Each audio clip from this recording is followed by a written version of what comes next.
How can it be that the second coming is described as the days of Noe, with people marrying and giving in marriage during the Great Tribulation? I'm going to say that again.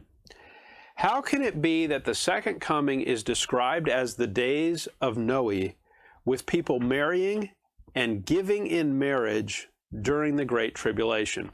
So here's what I think the person is asking. How can the second coming be described like the flood, with people marrying and giving in marriage, when what they're going through is they're going through the Great Tribulation? So why would marrying and giving in marriage happen at that time?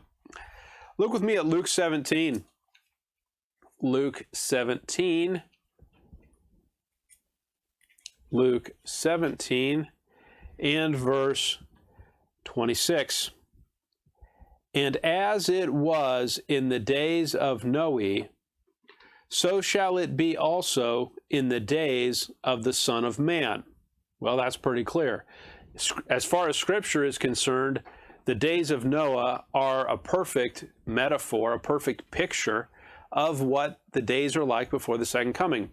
Verse 27, they did eat, they drank, they married wives, they were given in marriage until the day that Noah entered into the ark, and the flood came and destroyed them all.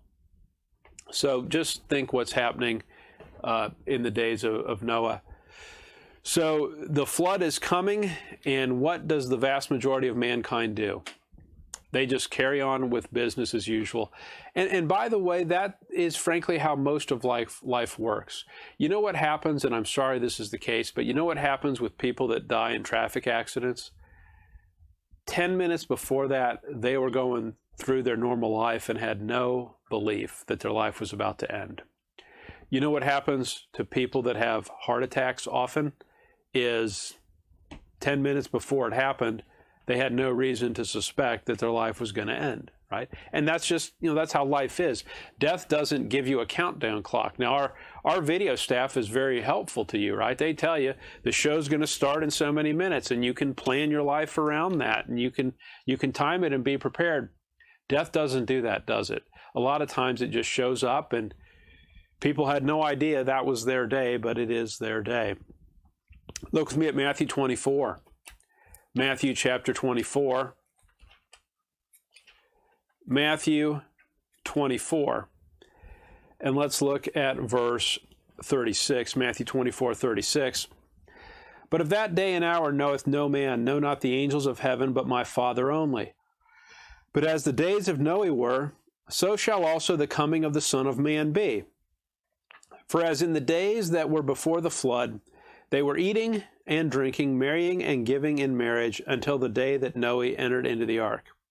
And they knew not until the flood came and took them all away, so shall also the coming of the Son of Man be.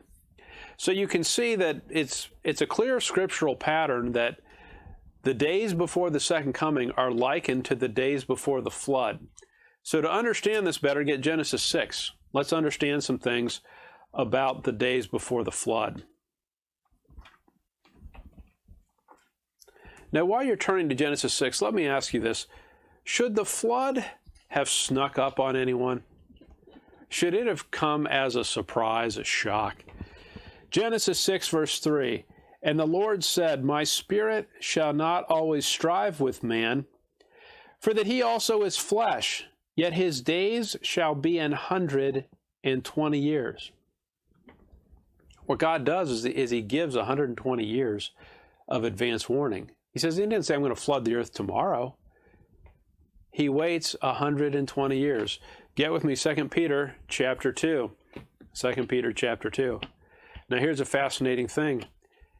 If you want to study the first book of the Bible, Genesis, you sometimes have to turn to the end of the Bible to find the cross references. So 2 Peter has some interesting information about Noah. 2 Peter chapter 2, verse 5. 2 Peter 2, 5. And spared not the old world, but saved Noah, the eighth person, a preacher of righteousness, bringing in the flood upon the world of the ungodly. Now, if you take those two verses together, Genesis 6:3, 2 Peter 2:5, here's what I think they mean. God tells Noah, I'm going to flood the earth. It's going to be 120 years. That's what's going to happen. Should it have snuck up on anyone? Absolutely not. They had plenty of advance warning. 2 Peter 2:5 doesn't, it tells you what Noah was. What was he? He was a preacher of righteousness. Now, I think I've told you this before, but you know who was the first architect in the Bible? Noah was the first architect because he was the first person to design and build the ark. Studio audience can barely contain themselves. They're like, Dad, we're so proud. That was awesome. This is the kind of content that we come to the program for. So they're thrilled. You can rejoice with those who rejoice. Now, in all seriousness, what 2 Peter 2 tells you is this. What Noah does after God tells him, 120 years and I'm going to flood the earth, Noah is a preacher of righteousness. He declares that to mankind, is what he does. He doesn't let them sit there ignorant. He tells them the flood's coming. Now, if you think your ministry is frustrating, do you have people you witness to and they don't listen?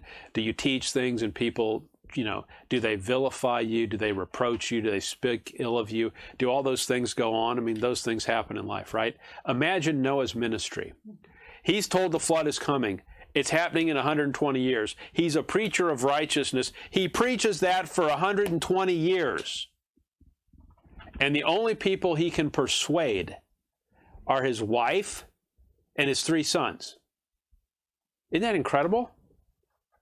That had to have been a frustrating ministry, because what's happening is you can see the freight train coming down the track. God told us he's flooding the earth in 120 years. I tell these people again and again and again, and they're just like, And in fact, you know what they do? They carry on with life as normal. They're eating, they're drinking, they're marrying, they're giving in marriage. They're just acting like there's never going to be a day of reckoning, that the prophecies aren't going to come true. You know what's going to happen before the second coming? People are going to be that exact same way. Man's heart is often to scoff at God. What happens is the judgment hasn't happened yet, so it'll never happen. And they do what's called whistling past the graveyard. In other words, it'll never happen, and they try to reassure themselves that everything's okay. There won't be any judgment. Well, God is a very gracious God. He is a long-suffering God. But make no mistake, there is an end to God's patience. The dispensation of grace will end. There will be a second coming, and God will pour out on his wrath on his adversaries. So the flood is, in fact, a perfect picture of what it is like before the second coming.